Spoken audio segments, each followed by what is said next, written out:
Hi guys, another day, another video na naman tayo. So, dahil marami nga nagre-request, gawan ko daw ng video itong paggawa ng sticker. So, ano yung settings sa pagcut. So, yung gamit kong machine is Cameo 4 and ito yung nagawa ko ngayon. And gumawa ako ng mga maliit na version guys. Bago nga niyan, i-share ko muna itong materials na gagamitin natin. Baka kasi effective sa akin tapos hindi sa inyo. So, effective sa akin kasi ito yung materials na ginamit ko. So, kung iba naman yung materials nyo guys, kung mas makapal, so kailangan yung i-adjust yung settings. Pero yung settings ko is effective dito sa materials na gagamitin ko ngayon. So, gamit ko is itong photo sticker from Quaff, 90 GSM. Tapos, glitter na photo top. So, dapat guys, ay meron na kayong design or layout. So, ito nag-edit ako dito sa Canva. So, yung size nito is 10.5 by 14.94 cm. So, ito yung size niya guys. And, ayan, bali, 9 sticker yung in-insert ko. Depende sa inyo kung pwede nyo padamihin. So, liitan nyo yung mga sizes nila. So, after nyan, pag okay na, i-duplicate nyo lang ng 2 beses. Tapos, sa isa is tanggalin nyo yung background. As in, yung matira lang talaga is sticker. So, other naman, yung isa pang dinuplicate nyo is ganito. Ayan, wala naman yung mga sticker. And sa dito naman guys, make sure na merong mga outline yan. So, yung outline ko is white. Ayan. Para pagdating doon sa silhouette natin. So, yung gagamitin ko pala na cutting machine is Cameo 4. Ayan. So, meron na siyang outline. And kapag sinave nyo naman ito, so, sisave natin siya.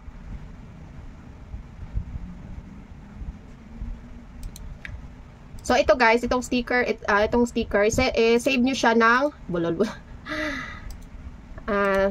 save nyo siya ng naka-transparent background. So, ayan, transparent background. Tapos, ito namang isa, bali dalawa yung isa-save natin. Ito naman, i-save nyo din siya ng naka-PNG, pero with background na siya. So, after nyan, punta kayo sa, dito, sa silhouette natin. Tapos, pindutin nyo itong, wait lang, balik tayo dito. Itong sa gilid. Ito guys, oh. So, itong page setup panel. Alam ko nakikita nyo. So, ayan, pindutin nyo ito, oh. Ayan. Tapos, before kayo mag-proceed, make sure na yung size ng paper na gagamitin nyo yung nakaset dito. So, sa atin nakaset na siya A4. Tapos, punta kayo dito. Ayan to, sa registration mark. So, kailangan naka-on yung registration mark. So, kung naka-off, pindutin nyo lang itong on. And, para mas magamit natin yung sa loob. So, isagad nyo guys sa pinakamaliit. Ayan. So, mas lumaki siya. So, ganito kasi yan siya kanina. Ayan. So, ayan. Dito lang pindutin sa inset. So, mas malaki yung space natin. So, after nun, punta kayo dito sa my file sa taas. Ayan. So, i-merge natin yung sinave natin kanina. So, unahin natin i-merge itong backing. So, ito siya.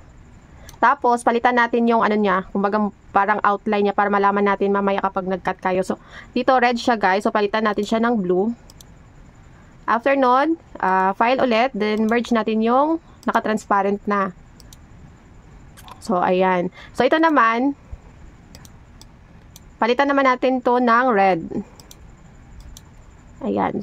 So, ito red ha. Tapos, ito blue. Tapos, ayan, highlight lang natin para ma-center silang dalawa. Tapos, pag okay na, pwede natin siyang i-group. And duplicate. Ayan. So, group natin ulit. Tapos, i-landspan natin siya guys. Na nakahiga. Tapos, pwede din siya palakihan. Ayan. Make sure na hindi siya lalagpas sa ano guys ha, registration mark natin. Ayan. So kapag satisfied na kayo, tapos okay na yan siya, punta na kayo dito sa ito, send. So dito naman is magse-set na tayo ng ating setting. So wait lang, i-on ko muna, hindi pa pala naka-on ang ating machine. So na ito, naka-on na yung machine natin. So kung nakikita nyo dito guys, ayan. Red siya. So magse-set tayo ng settings. So punta tayo dito sa my line, ito. So, ito, kung nakikita nyo, itong blue. So, ito yun siya. Ito yung ida-die cut natin, guys. Kumbaga, sagad siya. Pati yung backing is makakat. Itong red naman. So, ito naman yung ikikis cut natin. So, kumbaga, yung sticker lang. So, mapipil off lang siya. Hindi ko alam kung naintindihan. Pati ako naguguluhan din. Basta ito, guys. Ito na yung best way ko. I did my best. So, para lang na kayong intindihin. So, ayan, magsiset lang tayo ng ating settings. Unahin natin itong sa blue. Ito yung die cut natin, ha. So, kinuha ko muna yung kodigo ko. So, itong blue, ito yung die cut natin. Kumbaga, sagad siya na cut. So, yung blade natin is, ayan, 7. Tama, 7. Then, yung force, 33. Passes is dapat 3. And speed is 5. So, ilalagay ko din sa screen, guys. So, ayan. Tapos, dito naman, hindi ko pala napalitan dito. Tama, cardstock glitter. Tapos, punta naman tayo dito sa Kiss Cut, itong red. So, yung blade natin dito is 6. Tapos, force, 33. Speed, 7. And passes is 1. So, kapag okay na, guys, so, ipiprint lang natin. So, punta kayo dito sa print. So, yung settings ko is naka-high lang ako.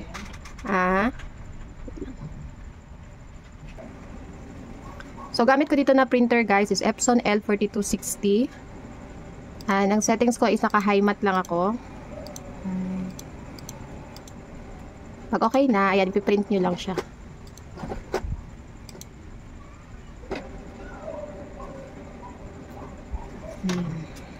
So, guys, ganito kaganda yung print natin. So, yung settings naka-high mat lang siya and hindi na ako nag-change ng color. So, yung gamit kong ink is pigment ink. Yung CYM ko is Hansol, then yung black is Koei. Ayan. Diba? So, maglalagay lang tayo ng photo top. So, ito yung gamit natin. Glitter. So, kung bago pa lang kayo, guys, wag nyo nang isaling lagyan yung registration mark. Baka kasi hindi ma-read ng, ng machine natin. So, sa akin, dahil baguhan pa tayo dito, so hindi ko siya sinasali para mas madaling mabasa ng machine.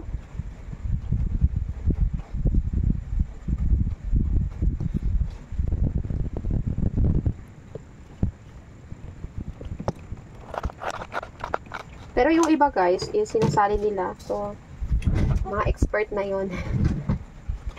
So, nitatry din natin. May nakikita kasi ako nasasali yung registration mark sa paglagay ng photo top. Sobrahan yung bottle ko. Diba? Sayang. Ayan, sagad pa. Patiin na lang natin. Wait lang. Nagkamali tayo. So, ayan, itatry na lang natin isali. Bahala na si Batman. So, ayun yung iso.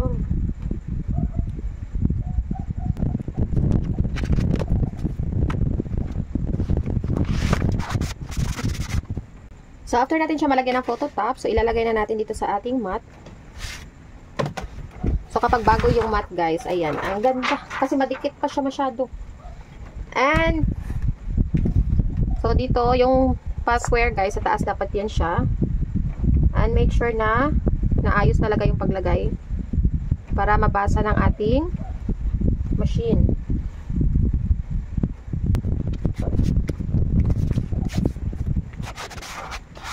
So, no need tape na kasi medyo madikit pa yung mat natin. Kasi bago, besh, kasi nakaiwa yung isa. So, after nun, ayan, isasalang na natin doon sa ating machine. So, andun sa tuktok yung machine natin.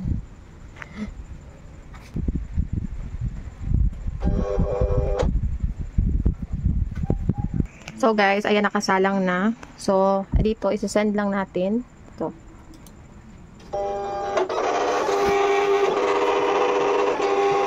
So, ayan, nagre-read na siya ng registration mark.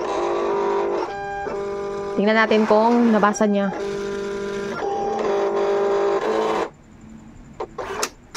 Nabasa niya, besh!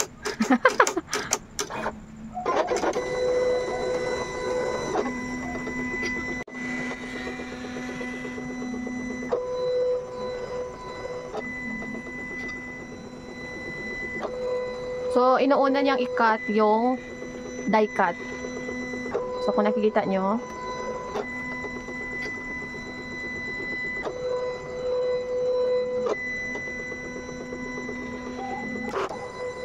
So, yung dito, chipboard lang siya.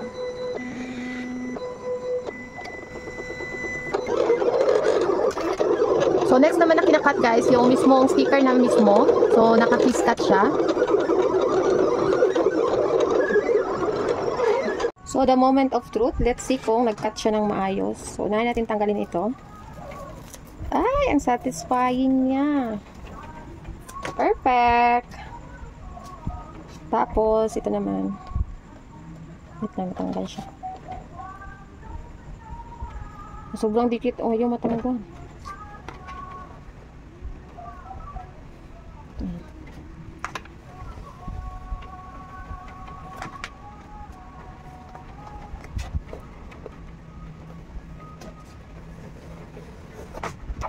So, ito siya. And, syempre, i-check natin yung kiss cut. Kung na-perfect ba. So, ayan siya, guys. O, diba? Ayan, ang ganda ng outcome niya.